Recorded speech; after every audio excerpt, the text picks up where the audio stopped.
Notre invité ce matin, je crois, est un adepte. Il n'est pas là pour nous parler de ça, mais on va quand même lui poser la question. Bonjour, cher Guillaume, comment allez-vous? Guillaume Canet, avec nous pour parler du film Ad Vitam. Venez là, venez là. Venez ici, Guillaume. Ad Vitam. Énorme carton sur Netflix. On va montrer les images dans un petit instant. Mais juste avant votre arrivée, Guillaume, vous étiez, je crois, dans les coulisses en train d'arriver. Mais non, je vous en prie. On est en train de faire un exercice de méditation. Ah, très bien. Ça vous parle ou pas? Oui, je médite beaucoup. C'est vrai? Ouais. Tous les jours? Non, j'aimerais bien, mais non, pas tous les jours, mais j'aimerais bien. Célia est, comment on dit, prof de... Prof de yoga, et du coup, je suis créatrice du podcast. On vient de faire un exercice qui était assez... On endormi, Guillaume. C'est normal. On est très apaisé. Qu'est-ce que ça vous apporte? Ça m'apaise, ça me calme, Ouais, ça m'apaise. Je fais du tai chi aussi. C'est quelque chose que vous avez découvert récemment, pardon? Bah, le tai chi, non, parce que je faisais du karaté, je faisais des sports de combat, et c'est vrai que le tai chi, c'est une pratique pour les gens un peu plus âgés, quoi, qui vont... Alors, Guillaume Canet, on est très heureux de vous accueillir ce matin. Je précise qu'avec Benjamin Muller, dans quelques instants, on parlera de nos enfants. Sont-ils ingrats? Bon, je pense que vous avez déjà une partie de la réponse. Et puis, avec le doc, avec Vincent, on parlera de la peur du vide. Et ça, c'est aussi un écho, bien sûr, à ce film de Guillaume Canet. Juste avant de vous entendre, le dicton du jour avec Ange Noiret. Nous sommes le 13 janvier, Ange? C'est exact, on est le 13 janvier, il fait froid et on souhaite un bon anniversaire au compère de Jack Sparrow, Orlando Bloom. Voilà, Orlando, bon anniversaire, je sais que vous nous regardez tous les matins, vous ne loupez aucune émission. C'est également la Saint-Hilaire pour aujourd'hui, et à la Saint-Hilaire, le vin gèle dans le verre. C'est-à-dire qu'il fait tellement froid que même le vin, avec modération, peut geler. Et en effet, ce matin, les températures sont basses, ce n'est qu'un début. Demain matin, il fera encore plus froid. Vous êtes prévenus, vraiment, cette semaine s'annonce dans son ensemble assez froide. Merci beaucoup, Ange Noiret. Guillaume Canet, à l'affiche du film Ad Vitam, disponible depuis quelques jours sur Netflix. Un vrai film d'action avec du suspense, l'histoire d'un ancien du GIGN qui voit son passé ressurgir. Je ne veux pas en dire trop parce que c'est bien quand même d'être embarqué dans cette histoire. Il y a un scénario qui est hyper bien ficelé. Et ce que je veux dire, c'est qu'au-delà de cette histoire, des cascades, des scènes de course-poursuite, on découvre la mission de ces hommes et femmes qui composent le GIGN, ce groupe d'élite de la gendarmerie qui a été créé il y a 50 ans. Voici la bande-annonce d'Ad Vitam. C'est la deuxième fois en 15 jours. Il cherche quoi? J'en sais rien. T'en sais rien. Tu dors plus avec moi. Tu passes tes nuits sur le toit. Pourquoi tu me fais ça? Alors tu m'expliques?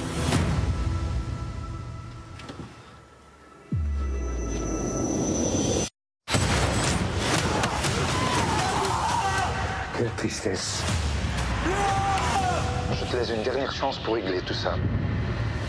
T'as 4 heures, pas une minute de plus. La bande-annonce vous donne une idée, en effet, de ce que vous allez découvrir, si ce n'est pas encore le cas. Alors, on peut peut-être rappeler, d'abord, vous êtes coproducteur de ce film. Comme tous les films que je fais. Rôle principal, oui. Alors, comment est née cette idée? C'est parce que vous aviez rencontré, il y a quelques années, des membres du GIGN, c'est ça? Oui, en fait, j'avais fait la préparation pour un film en fait, où je devais jouer un mercenaire. Et j'avais rencontré un homme qui s'appelle Thibault Lévesque, qui était membre à l'époque au GIGN. Et c'était juste après l'affaire des frères Kouachi. Il était blessé à l'épaule et il m'avait entraîné pour ce film-là. Et j'avais sympathisé avec lui. Et 2-3 ans plus tard, sur un autre film, je le vois là, il travaillait avec l'armurier du film. Et je suis surpris et il m'explique qu'il a dû quitter le groupe. Et je vois qu'il a plus, comme je le dis, la petite étincelle dans les yeux. Et je me rends compte que ces hommes, quand même, vivent pendant 15-20 ans dans une adrénaline folle, à être en 10 minutes prêts à partir à la caserne, à faire des missions avec des preneurs d'otages, des forcenés, des choses vraiment dures. Et du jour au lendemain, ils donnaient des cours de judo à Pantin à 14h. Et du coup, je me suis dit, il y a vraiment un film à faire là-dessus, sur ces hommes qui ont donné tellement d'eux, et puis qui sont remerciés au bout d'un moment, et puis qu'est-ce qui se passe dans leur vie derrière. Et aussi, parce que j'ai eu la chance d'en rencontrer plusieurs pendant la préparation, enfin pendant l'écriture, qui m'ont invité chez eux, je les ai vus dans leur quotidien, avec leur famille, comme on voit dans le film. Absolument. Tous les lieux dans lesquels on tourne dans le film sont les vrais lieux. Alors, c'est ce que j'allais vous demander, parce qu'on voit les séances d'entraînement. Et le vestiaire, par exemple, on n'a rien touché. C'est-à-dire que tout est intact comme ça. On a eu la chance d'être accueillis par le général Réti, qui nous a accueillis au sein du groupe, et les membres même s'il y en a certains au départ qui étaient un peu réfractaires, il a fallu que j'arrive à les convaincre qu'on n'allait pas se... Oui, parce que c'est un sanctuaire, n'importe donc c'est quoi. normal aussi. Oui, il faut montrer patte blanche. Et alors, ce qui est, enfin, ça ne dévoile rien de l'intrigue, mais ce que je peux dire, c'est qu'il y a des scènes où on comprend vraiment quelles sont les missions de ces hommes et de ces femmes aussi, d'ailleurs. Ouais. Il y a un personnage féminin très important. Et il y a une scène très particulière qui m'a fait penser, d'ailleurs, à ce qui s'était passé le 14 juillet dernier sur TF1, à l'occasion de la fête nationale et d'une grande émission. Il y a ce qu'on appelle le tir de confiance. Ouais. Figurez-vous que le tir de confiance, Gilles Boulot, le présentateur du 20h, l'a fait. Mais vraiment, hein. Le tir de confiance, vous pouvez rappeler en 2 mots à ceux qui nous regardent de quoi il s'agit? Oui, en fait, chaque stagiaire qui est préparé donc, pendant 1 an et demi et qui passe par des stades vraiment très très difficiles pour être capable d'intégrer le groupe, à la fin, en fait, tire, lui, sur un des membres de l'unité dans laquelle il va rentrer. C'est-à-dire qu'ils ont un gilet pare-balles avec un plateau en argile comme ça, au milieu, donc ouais, la marge d'erreur n'est pas très grande. Et en fait, pour montrer cette confiance qu'on peut établir en lui, en fait, il doit montrer qu'il est capable de tirer à 20 mètres avec un MR113 qui est une arme qui n'est pas aussi précise que les armes d'aujourd'hui et qui est l'arme en fait vraiment d'origine du GIGN. Et il doit tirer à 20 mètres comme ça dans le plateau. Et donc c'est une marque de confiance qu'ils établissent entre eux avant de partir au combat. En fait. Regardez ce que ça avait donné avec Gilles Boulot le 14 juillet dernier sur TF1.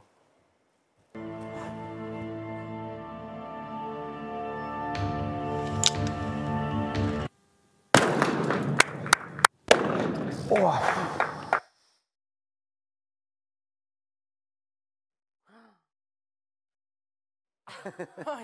C'est chaud. C'est très impressionnant. Bravo. Hein. Je crois que vous aviez envie de le faire, mais vous ne l'avez pas encore fait. Oui, c'est prévu juste après le prochain film. Là. Bon. Ouais. Je me suis dit que j'allais attendre quand même, là, parce que je tourne dans 1 mois, je vais quand même attendre. Alors, Guillaume, je tiens, je me dis vous allez nous raconter dans quelques instants comment vous avez travaillé sur ce film. C'est très spectaculaire, je veux le dire tout de suite, parce que les cascades sont réalisées par vous-même. On va regarder il y a aussi un petit hommage à Jean-Paul Belmondo qu'on vous a préparé. Alors, le film, je le rappelle, Ad Vitam sur Netflix en ce moment. Alors, moi, je voudrais qu'on regarde une scène. Là encore, ça n'enlève rien à l'intrigue. C'est la scène presque d'ouverture, où vous êtes au sommet du Sacré-Cœur, et regardez ce qui va se passer. Reçu Pascal, tu me dis quand t'es bon, je fais remonter Rémi. Allez, on va remonter.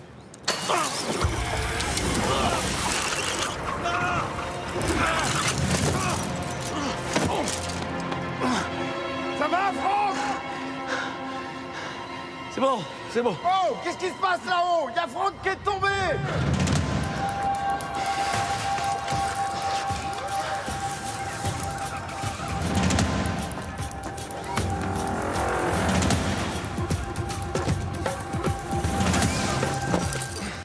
Donc, on est face à une vraie performance physique.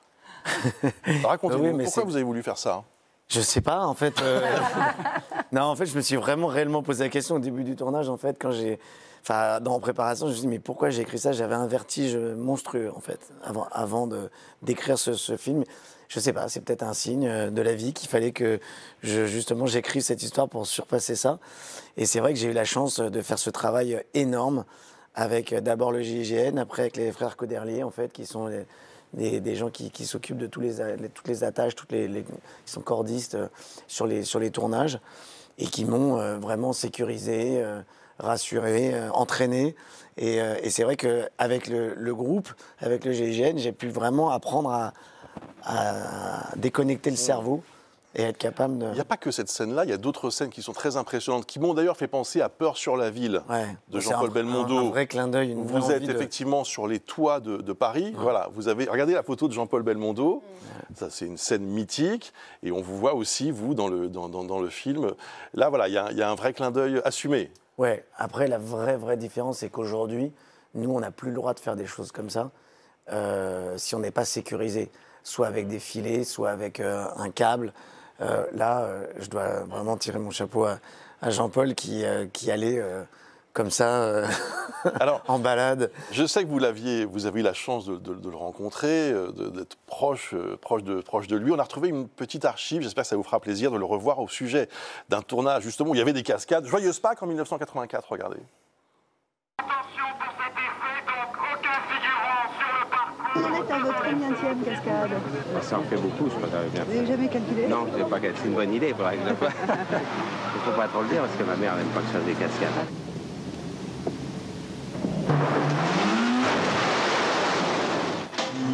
On recommence, deuxième prise, c'est parti. Réussi. Non, mais c'était impressionnant. Moi.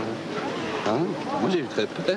Le jour où je n'aurais pu faire tout ça, ben, j'arrêterais parce que vous voyez, aujourd'hui, s'il y avait un autre qui avait fait ça, puis maintenant je serais en train de m'asseoir dans la voiture pour jouer à la comédie, j'aurais tellement honte que je la jouerais mal. Vous aviez parlé de ça précisément avec lui, Ouais. des cascades, Ouais. du rôle physique. Oui, non, mais c'était surtout parce qu'il savait que je faisais des sports un peu extrêmes, comme la motocross, justement, le paramoteur et tout ça. Et il m'a demandé pourquoi je ne faisais pas ça dans les films, en fait. Et que lui, en fait, il avait cette envie et cette passion de communiquer aux scénaristes l'envie de faire des choses. Et c'est vrai qu'à un moment, je me suis dit, mais on ne me le propose pas, pourquoi je ne le fais pas? Et voilà, on n'est jamais aussi bien servi par soi-même. Alors après, les gens disent qu'on est égocentrique, mais c'est pas grave. Non, franchement, Il vaut mieux là, c'est ça, au service du rôle. Ouais. Alors, vous évoquiez votre peur du vide. C'est médical, docteur? C'est plus que médical, ça a même un terme, on parle d'acrophobie. Et oui, on apprend des mots ici, Guillaume. J'ai envie de vous dire, ça touche à peu près 5% de la population française. Et au niveau des symptômes, c'est des personnes qui vont ressortir effectivement de l'angoisse, transpiration, palpitation, paralysie, lorsqu'ils vont arriver, ne serait-ce que sur une échelle, un balcon, ou monter bien plus en hauteur. Vous me corrigez si je me trompe, vous aviez aussi des symptômes Ah oui, moi, les toits sur lesquels on a tourné en repérage, les premières fois que j'y suis allé avec Rodolphe Lega, le réalisateur, je marchais à quatre pattes. Ah, ouais. J'étais comme ça, et dès que je voyais quelqu'un s'approcher, en fait, quand on a le vertige pour les autres. Ouais, aussi. absolument, ouais, absolument. Et je leur demandais de se reculer, de se rapprocher de moi. Et en fait, pendant le tournage, à un moment, j'étais comme ça. Et Rodolphe qui me regarde, qui me dit, tu te rends compte où t'es là? Et je me rendais compte que j'avais réussi à vraiment à convaincre, enfin à combattre le truc, quoi. Ce qu'on sait, c'est effectivement, vous savez que c'est irrationnel. On a beau vous dire, mais non, ça va aller, Guillaume, tu vas pas tomber. Effectivement, c'est assez compliqué. Mais il existe des solutions. J'imagine que vous avez utilisé certains de ces recours pour pouvoir faire ce genre de cascade. Bien sûr. On parle de thérapie cognitivo-comportementale. C'est un mot qui peut faire peur, mais en réalité, on augmente un petit peu le degré de difficulté. Une marche, puis une deuxième marche, puis une troisième marche. Et puis, finalement, la personne s'habitue. Donc, c'est possible. Sachez que ce genre de thérapie aide. Alors, on ne va pas vous demander de faire des cascades comme Guillaume, mais peut-être juste de changer l'ampoule dans les toilettes en montant sur un escalier. Et puis également, la réalité virtuelle, le casque de réalité augmentée peut aussi aider dans ce genre de situation pour essayer de se repérer en plus de sécurité. On est dans une pièce, puis finalement, le casque vous fait penser que vous êtes sur une poutre à 3 mètres de haut. D'habituer le cerveau, en fait. Oui, absolument. Donc, il y a des solutions qui existent, sachez-le. Moi, je voulais vous dire quand même, Guillaume Canet, que vous êtes aussi un équilibriste dans votre parcours, en passant comme ça de films aussi différents, réalisation bien sûr, mais aussi en tant qu'acteur. Et en regardant ce film, on découvre encore une autre facette de ce que vous êtes. Donc, je voulais juste vous le dire sincèrement. Là, ça me fait très plaisir. Et vraiment, bravo, parce que c'est un très, très bon film d'action.